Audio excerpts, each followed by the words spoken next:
à la professeure Zohra Mkash, qui est professeure-chercheur à l'université Ibn Zoum à Agadir. Elle est également traductrice de plusieurs textes dramaturgiques contemporains en arabe dialectal, des textes majeurs tels ceux de Sartre ou de Genet, et bien d'autres. Elle est également metteuse en scène et elle a plusieurs créations théâtrales à son actif.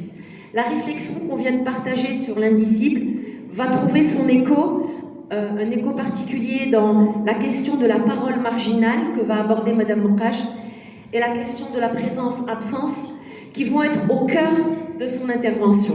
Merci de l'accueillir, nous l'écouterons avec intérêt.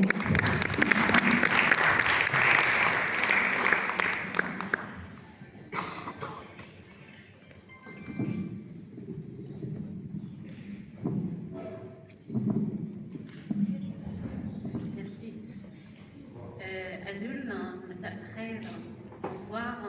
Tout d'abord, je tiens à remercier Madame la directrice pour l'invitation.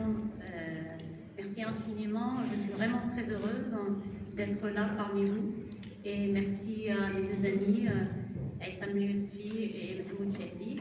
Et c'est vrai que les attaques d'Al-Kibira, Tigmi Prol, est devenu vraiment, à mon avis, un espace de réflexion et un espace aussi de partage, comme l'ont souligné beaucoup de mes amis, mais aussi un espace de connexion.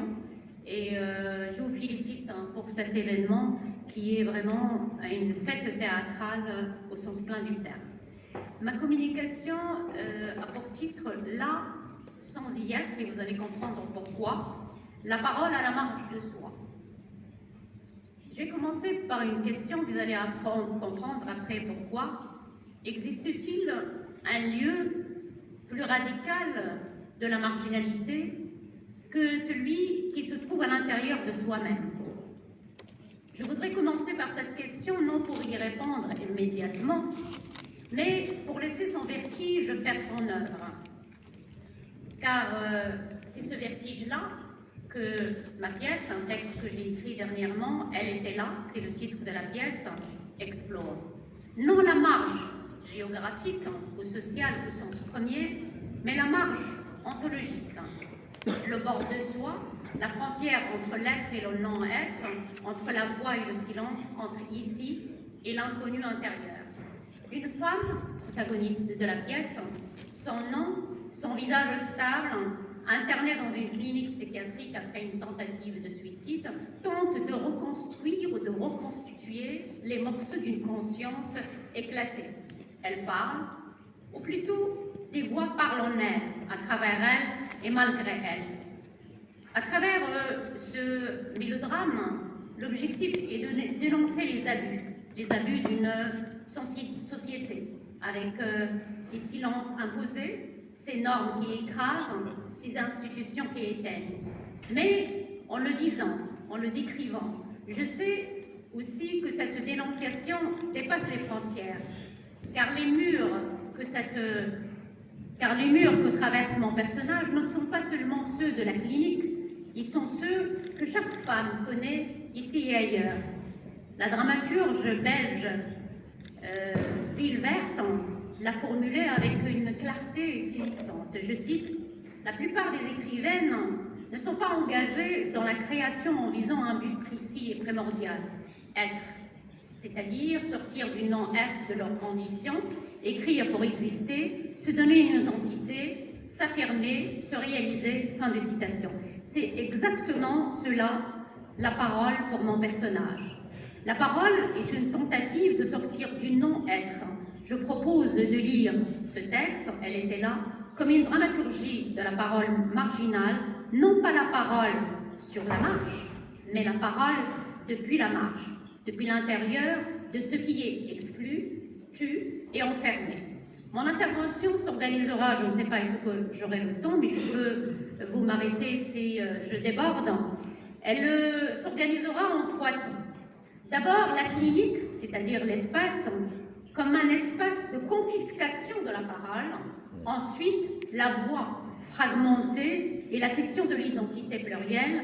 Et enfin, le surgissement de la parole comme épiphanie, acte de résistance, Et alors, je vais commencer par le premier point, à savoir la clinique comme lieu de la marginalité, enfermer les voix dérangeantes. Comme vous le savez, la parole des femmes a une histoire et ce n'est pas une histoire douce. Médée, chez Euripide, n'est pas bannie pour un crime, elle est bannie pour avoir parlé librement, intelligemment, sans se soumettre. Et la sentence de Créon tombe comme un verdict politique. Il ne s'agit pas de la punir pour sa démence, mais de la faire taire avant qu'elle ne dérange davantage les maîtres. Cette scène, à mon avis fondatrice, pose l'équation qui traverse les siècles, à savoir la clarté ou la lucidité de la femme qui parle.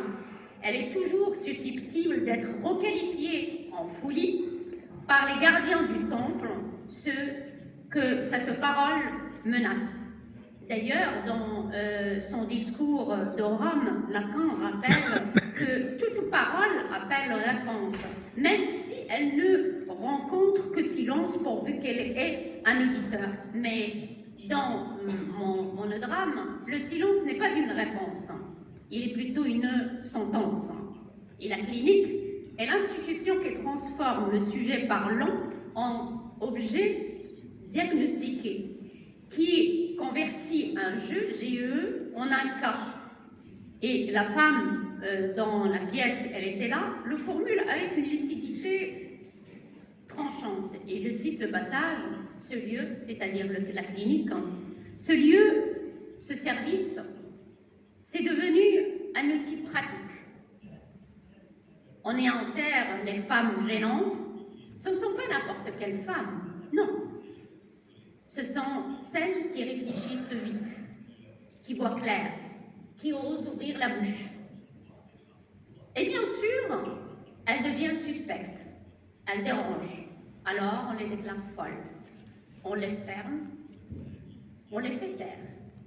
Fin de citation. Donc cela veut dire que la parole est un lieu de pouvoir divers, c'est-à-dire politique, religieux, scientifique et culturel, et avoir le pouvoir, c'est détenir le droit de parler dévolu aux élus. Être réduit donc au silence, c'est être dépossédé de tout pouvoir, otage de subalternité programmée.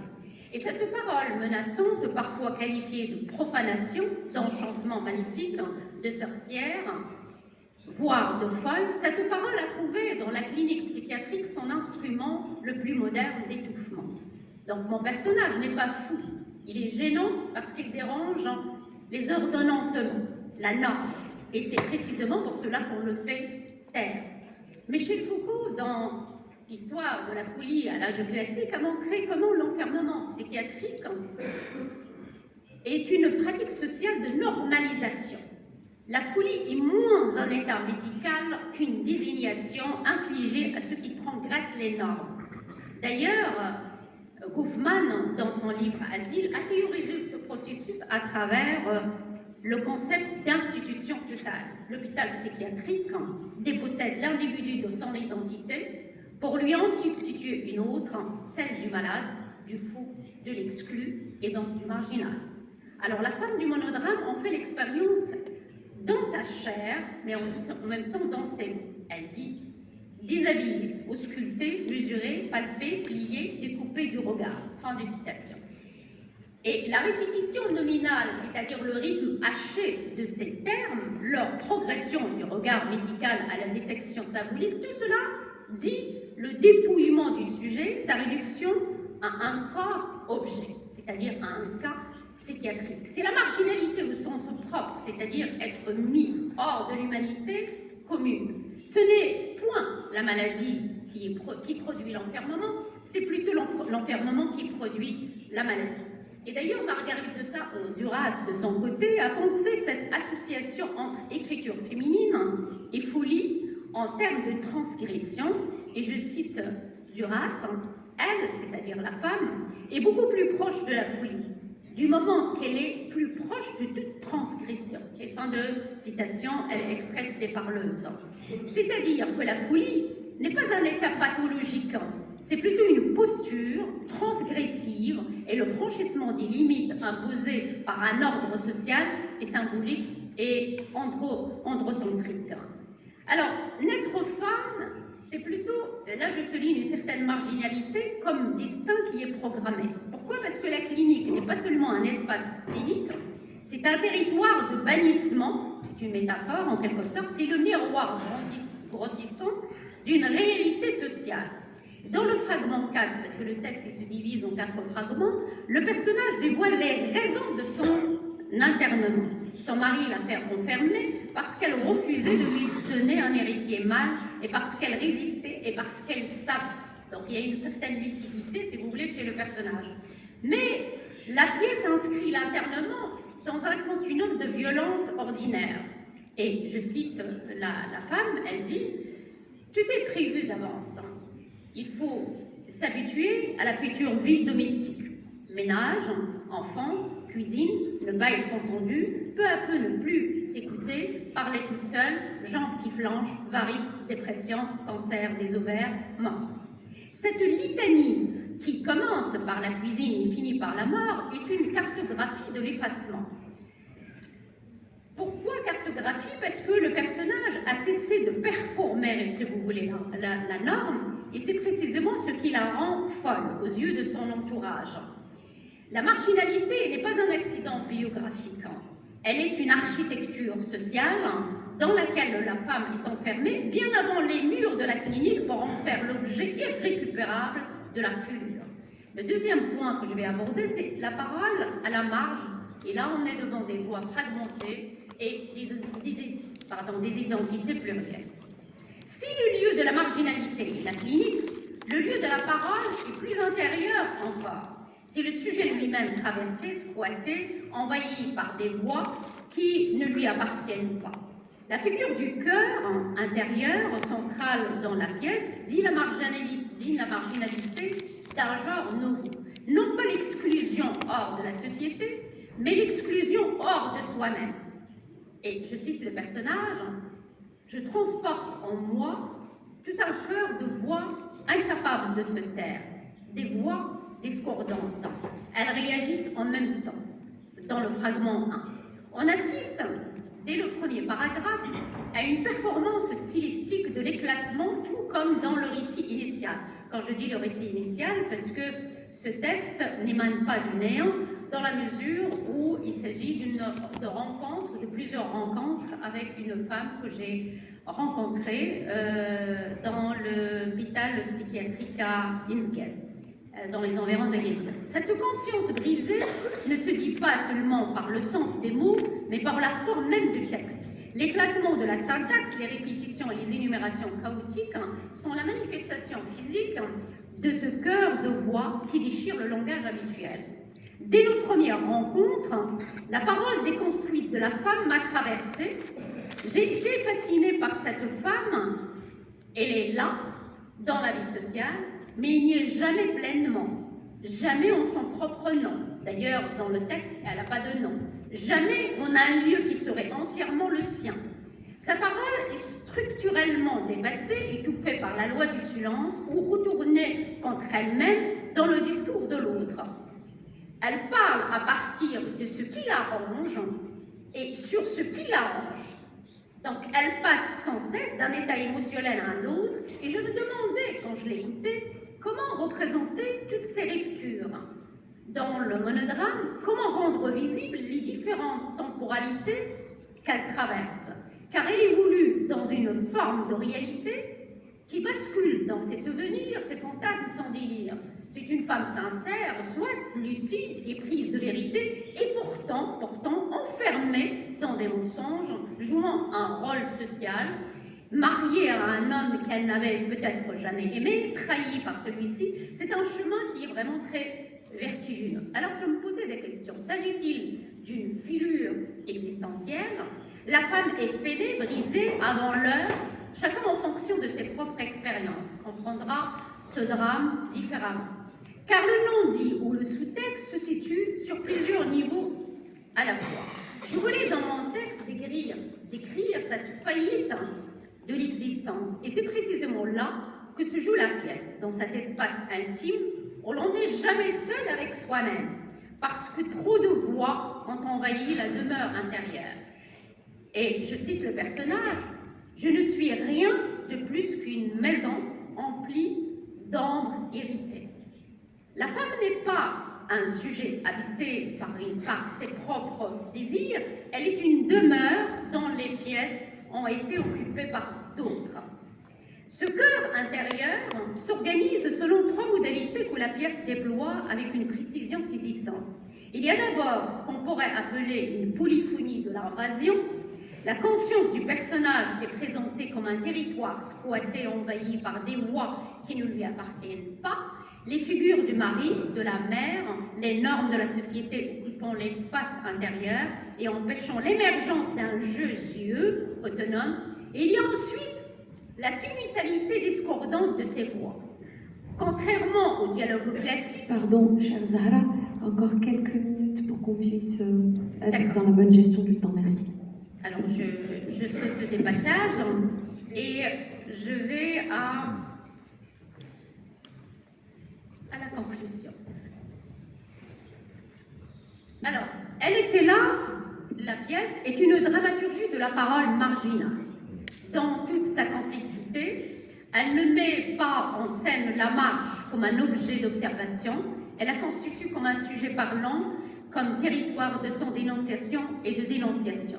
3 gestes dramaturgiques auront structuré cette intervention, la parole confisquée, la voix fragmentée et la parole advenue comme survivance. 3 gestes qui ne sont pas séparables.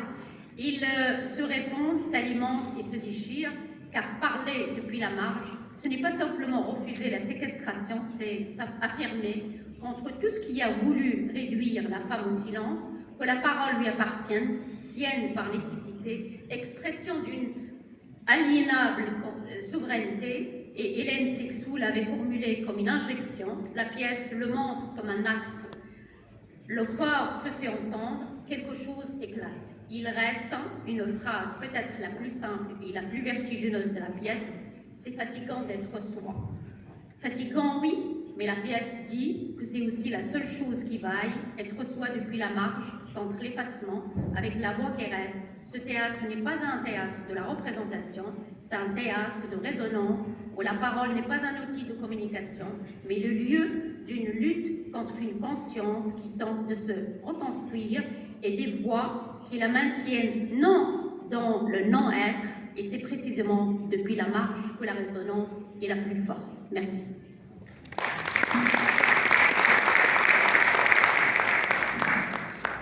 Merci, cher professeur, de nous avoir fait toucher du doigt le vertige de la marge ontologique, celui qui sépare l'être du néant et qui nous fait tous, à un moment ou à un autre, ressentir ce sentiment d'altérité par rapport à nous-mêmes. Merci beaucoup de continuer constamment à réfléchir sur cette question de la voie de la marge, non pas de la marge sociale, mais de la marge en soi-même, ce qui est peut-être le plus difficile et le plus délicat. Je donne maintenant la parole, si vous le souhaitez,